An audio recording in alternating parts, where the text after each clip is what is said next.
The climate crisis is not going away anytime soon, but is football doing enough to help the future generations of its supporters? On this week's episode of Football Now, we're looking at how clubs are doing their part to help save the planet. Hello there and welcome to Football Now. I'm Sam Ashu in Doha.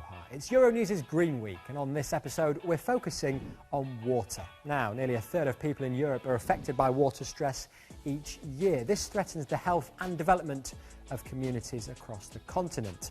As a €25 billion industry in Europe alone, football uses a lot of water. According to the Economic Times, a full-size pitch requires up to 100,000 litres of water a day. That is equivalent to 500 car washes, 769 toilet flushes, 2,857 5-minute showers, and 212,766 large coffees. I think it's a massive issue. I mean, football uses water in lots of different ways, whether it's watering grass pitches, whether it's in the production of football fashion, kits, and in food and drink as well. It's a problem that we need to tackle. Fans particularly don't necessarily realise how much water is consumed in football. Because the only time you really see that is, when pitches are being, watered at half-time or perhaps in advance of the game or afterwards. So what then is being done to combat the issue? Well, we'll start with Europe's governing football body, UEFA. At the back end of 2021, they teamed up with the European Union to launch #EveryTrickCounts. It's part of a Green Deal to ensure the continent is climate neutral by 2050. You might just spot some recognisable faces in it too. Want to see a trick? This is my trick! My trick?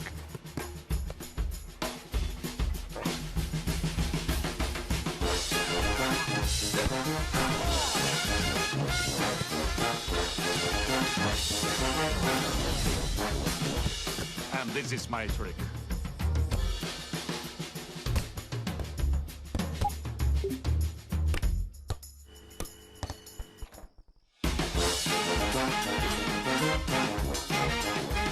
What's your trick? Yeah, well done if you noticed Luis Figo and Gigi Buffon there. Staying in Europe, Tottenham and Chelsea's match earlier this season became the world's first net zero game, whilst Manchester City's away kit is produced with a special dope dye manufacturing process that reduces water consumption during the shirt's creation. It's all part of the club's partnership with water technology company Xylem. We're very proud of the away kit, not only to kind of have the right messaging around water safety and water conservation, but even the way it's been designed and manufactured. And a lot of it has to do with education. And so working with Manchester City, with football in general, in driving that message to the right audience is very powerful. As you know, not only do people watch a lot of football, a lot of the younger generations have these guys as their idols, as stars, whether it's Pep Guardiola or whether it's Aguero or Sterling or Stones or many of these players. When they are there talking about water issues, talking about water matters, the young kids will listen. So what about outside of Europe then? I went to visit some of this year's World Cup stadia to see how they plan on saving water during the tournament. Now, welcome to Stadium 974. If you're searching for the ultimate in sustainability, look no further than this place. Not only is it made out of 974 shipping containers, making it fully demountable and available for use elsewhere, it's also pretty efficient when it comes to water.